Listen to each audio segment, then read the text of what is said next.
اس کا نام الفاتحہ اس کے مضمون کی مناسبت سے ہے۔ فاتحہ اس چیز کو کہتے ہیں جس سے کسی مضمون یا کتاب یا کسی شے کا افتتاح ہو۔ دوسرے الفاظ میں یوں سمجھیے کہ یہ نام دیباچہ اور آغاز کلام کا ہم معنی ہے۔ یہ نبوت محمدی صلی اللہ علیہ وآلہ وسلم کے بالکل ابتدائی زمانے کی صورت ہے، بلکہ معتبر روایات سے معلوم ہوتا ہے کہ سب سے پہلی مکمل صورت جو محمد مصطفیٰ صلی اللہ علیہ وآلہ وسلم پر نازل ہوئی وہ یہی ہے۔ اس سے پہلے صرف متفرق آیات نازل ہوئی جو سورہ علق، سورہ مزمل اور سورہ مدثر وغیرہ میں شامل ہیں۔ دراصل یہ صورت ایک دعا ہے جو خدا نے ہر اس انسان کو سکھائی ہے جو اس کتاب کا مطالعہ شروع کر رہا ہو۔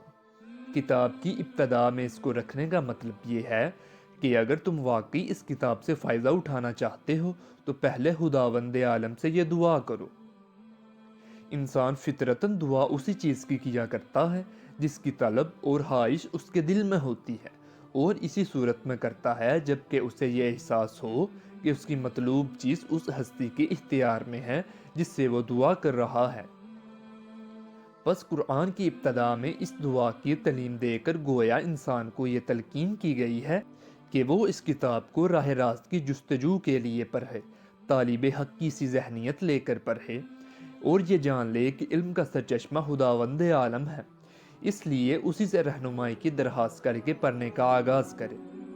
اس مضمون کو سمجھ لینے کے بعد یہ بات خود واضح ہو جاتی ہے کہ قرآن اور سورہ فاتحہ کے درمیان حقیقی تعلق کتاب اور اس کے مقدمے کا سا نہیں بلکہ دعا اور جواب دعا کا سا ہے۔ سورہ فاتحہ ایک دعا ہے بندے کی جانب سے، اور قرآن اس کا جواب ہے خدا کی جانب سے۔ بندہ دعا کرتا ہے کہ اے پروردگار میری رہنمائی فرما۔ جواب میں پروردگار پورا قرآن اس کے سامنے رکھ دیتا ہے کہ یہ ہے وہ ہدایت اور رہنمائی جس کی درخواست تو نے مجھ سے کی ہے۔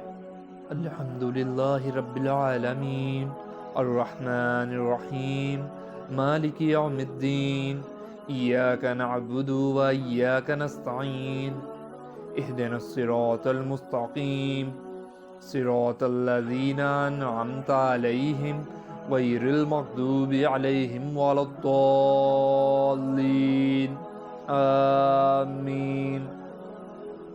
ترجمہ: سب تعریفیں اللہ ہی کے لیے ہیں جو تمام جہانوں کی پرورش فرمانے والا ہے، نہایت مہربان اور رحم فرمانے والا ہے، روز جزا کا مالک ہے۔ اے اللہ، ہم تیری ہی عبادت کرتے ہیں اور تجھ ہی سے مدد مانگتے ہیں۔ ہمیں سیدھا راستہ دکھا، ان لوگوں کا راستہ جن پر تو نے انعام فرمایا، ان لوگوں کا نہیں جن پر غضب کیا، اور نہ ہی ان کا جو گمراہ ہوئے۔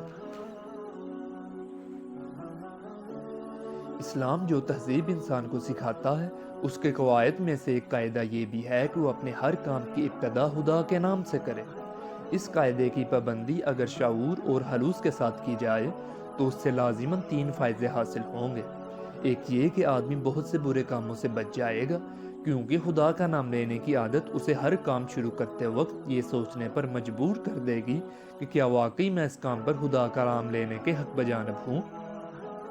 دوسری یہ کہ جائز اور صحیح اور نیک کاموں کی ابتدا کرتے ہوئے خدا کا نام لینے سے آدمی کی ذہنیت بالکل ٹھیک سمت اختیار کر لے گی، اور وہ ہمیشہ صحیح ترین نقطہ سے اپنی حرکت کا آغاز کرے گا۔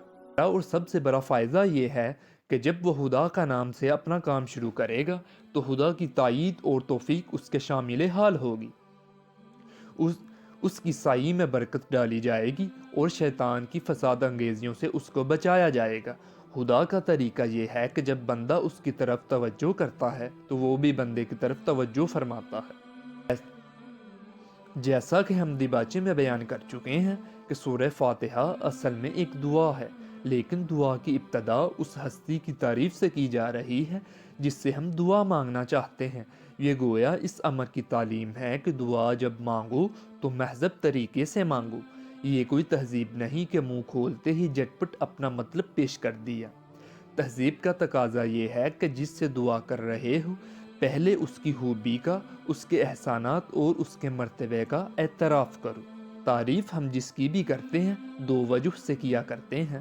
ایک یہ کہ وہ بجائے خود حسن خوبی اور کمال رکھتا ہو، قطع نظر اس سے کہ ہم پر اس کے ان فضائل کا کیا اثر ہے، دوسری یہ کہ وہ ہمارا محسن ہو اور ہم اعتراف نعمت کے جذبے سے سرشار ہو کر اس کی خوبیاں بیان کریں۔ اللہ تعالیٰ کی تعریف ان دونوں حیثیتوں سے ہے، یہ ہماری قدر شناسی کا تقاضا بھی ہے اور احسان شناسی کا بھی، کہ ہم اس کی تعریف میں رطب اللسان ہوں۔ بات صرف اتنی ہی نہیں کہ تعریف اللہ کے لیے ہے، بلکہ صحیح یہ ہے کہ تعریف اللہ ہی کے لیے ہے۔ یہ بات کہہ کر ایک بڑی حقیقت سے پردہ اٹھایا گیا ہے، اور وہ حقیقت ایسی ہے کہ جس کی پہلی ہی ضرب سے مخلوق پرستی کی جڑ کٹ جاتی ہے۔ دنیا میں جہاں جس چیز اور جس شکل میں بھی کوئی حسن، کوئی خوبی اور کوئی کمال ہے، اس کا سرچشمہ اللہ ہی کی ذات ہے۔ کسی فرشتے یا کسی دیوتا یا کسی سیارے، غرض کسی بھی مخلوق کا کمال ذاتی نہیں، بلکہ اللہ کا عطا کیا ہوا ہے۔ بس اگر کوئی اس کا مستحق ہے کہ ہم اس کے گرویدہ اور پرستار، احسان مند اور شکر گزار، نیاز مند اور خدمتگار بنے، تو وہ خالق کمال ہے، نہ کہ صاحب کمال۔ رب کا لفظ عربی زبان میں 3 معنوں میں بولا جاتا ہے: مالک اور آقا، مربی پرورش کرنے والا، خبرگیری اور نگہبانی کرنے والا، فرمانروا، حاکم، مدبر اور منتظم۔ اللہ ان سب معنوں میں کائنات کا رب ہے۔ انسان کا حادثہ ہے کہ جب کوئی چیز اس کی نگاہ میں بہت زیادہ ہوتی ہے تو وہ مبالغے کی صیغوں میں اس کو بیان کرتا ہے، اور اگر ایک مبالغے کا لفظ بول کر وہ محسوس کرتا ہے کہ اس شے کی فراوانی کا حق ادا نہیں ہوا، تو پھر وہ اسی معنی کا ایک اور لفظ بولتا ہے تاکہ وہ کمی پوری ہو جائے جو اس کے نزدیک مبالغے میں رہ گئی ہے۔ اللہ کی تعریف میں رحمان کا لفظ استعمال کرنے کے بعد پھر رحیم کا اضافہ کرنے میں بھی یہی نکتہ پوشیدہ ہے۔ رحمان عربی زبان میں بڑے مبالغے کا صیغہ ہے، لیکن خدا کی رحمت اور مہربانی اپنی مخلوق پر اتنی زیادہ ہے کہ اس قدر وسیع ہے اور ایسی بے حد و حساب ہے کہ اس کے بیان میں بڑے سے بڑا مبالغے کا لفظ بھی بول کر جی نہیں بھرتا۔ اس لیے اس کی فراوانی کا حق ادا کرنے کے لیے پھر رحیم کا لفظ استعمال کیا گیا۔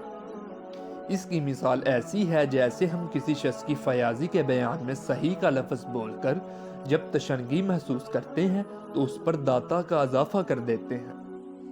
رنگ کی تعریف میں جب گورے کو کافی نہیں پاتے تو اس پر چٹے کا لفظ اور بڑھا دیتے ہیں۔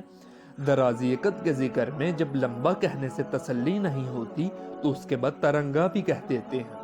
اس دن کا مالک جب تمام اگلی پچھلی نسلوں کو جمع کر کے ان کے کارنامہ زندگی کا حساب لیا جائے گا اور ہر انسان کو اس کے عمل کا پورا بدلہ دیا جائے گا۔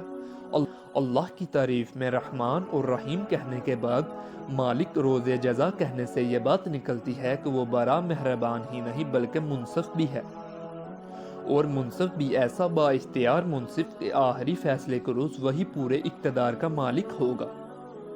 نہ اس کی سزا میں کوئی مزاحم ہو سکے گا اور نہ جزا میں مانیہ ہو سکے گا، لہٰذا ہم اس کی ربوبیت اور اس کی رحمت کی بنا پر اس سے محبت ہی نہیں کرتے بلکہ اس کے انصاف کی بنا پر اس سے ڈرتے بھی ہیں، اور یہ احساس بھی رکھتے ہیں کہ ہمارے انجام کی بھلائی اور برائی بالکلیہ اسی کے دائرہ اختیار میں ہے۔ عبادت کا لفظ عربی زبان میں 3 معنوں میں استعمال ہوتا ہے۔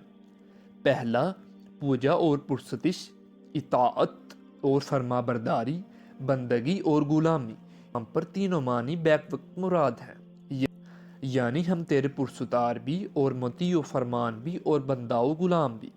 اور بات صرف اتنی ہی نہیں کہ ہم تیرے ساتھ یہ تعلق رکھتے ہیں، بلکہ واقعی حقیقت یہ ہے کہ ہمارا تعلق تیرے ہی ساتھ ہے۔ ان تینوں معنوں میں ہم کسی معنی میں بھی کوئی دوسرا معبود نہیں رکھتے۔ تیرے ساتھ ہمارا تعلق محض عبادت کا ہی نہیں بلکہ استعانت کا تعلق بھی ہم تیرے ہی ساتھ رکھتے ہیں۔ ہمیں معلوم ہے کہ ساری کائنات کا رب تو ہی ہے۔ اور ساری طاقتیں تیرے ہی ہاتھ میں ہیں اور ساری نعمتوں کا تو اکیلا ہی مالک ہے، اس لیے ہم اپنی حاجتوں کی طلب میں تیری ہی طرف رجوع کرتے ہیں۔ تیرے ہی آگے ہم اپنا ہاتھ پھیلاتے ہیں اور تیرے ہی آگے ہمارا ہاتھ پھیلتا ہے اور تیری ہی مدد پر ہمارا اعتماد ہے۔ بنا پر بنا پر ہم اپنی یہ درخواست لے کر تمہاری خدمت میں حاضر ہو رہے ہیں۔ زندگی کے ہر شعبے میں خیال و عمل اور برتاؤ کا وہ طریقہ ہمیں بتا جو بالکل صحیح ہو، جس میں غلط بینی اور غلط کاری اور بد انجامی کا خطرہ نہ ہو، جس پر چل کر ہم فلاح و سعادت حاصل کر سکیں۔ یہ ہے وہ درخواست جو قرآن کا مطالعہ شروع کرتے ہوئے بندہ اپنے خدا کے حضور پیش کرتا ہے۔ اس کی گزارش یہ ہے کہ آپ ہماری رہنمائی فرمائیں، ہمیں بتائیں کہ قیاسی فلسفوں کی اس بھول بھلیاں میں حقیقت نفس کیا ہے، اخلاق کے ان مختلف نظریات میں صحیح نظام اخلاق کون سا ہے، زندگی کی ان بے شمار پگڈنڈیوں کے درمیان فکر و عمل کی سیدھی اور صاف شاہراہ کون سی ہے۔ یہ اس سیدھے راستے کی تعریف ہے جس کا علم ہم اللہ تعالیٰ سے مانگ رہے ہیں، یعنی وہ راستہ جس پر ہمیشہ سے تیرے منظور نظر لوگ چلتے رہے، قدیم ترین وہ بہتر راستے کی قدیم ترین زمانے سے آج تک جو شخص جو گروہ اس پر چلا وہ تیرے انعامات کا مستحق ہوا اور تیری نعمتوں سے مالا مال ہو کر رہا ہے۔ آنے والوں سے مراد وہ لوگ نہیں جو بظاہر عارضی طور پر تیری دنیاوی نعمتوں سے سرفراز تو ہوتے ہیں مگر دراصل وہ تیرے غضب کے مستحق ہوا کرتے ہیں اور اپنی فلاح و سعادت کی راہ گم کیے ہوتے ہیں۔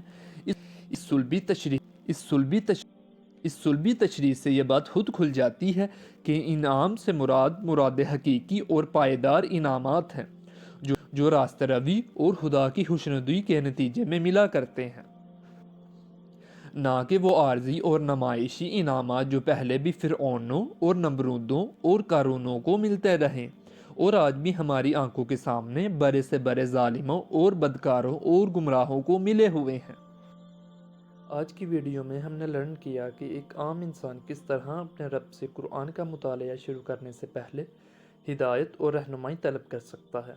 اگر آپ کا آج کی ویڈیو کے ریلیٹڈ کوئی بھی سوال ہو تو آپ کمنٹ کر کے ہم سے پوچھ سکتے ہیں۔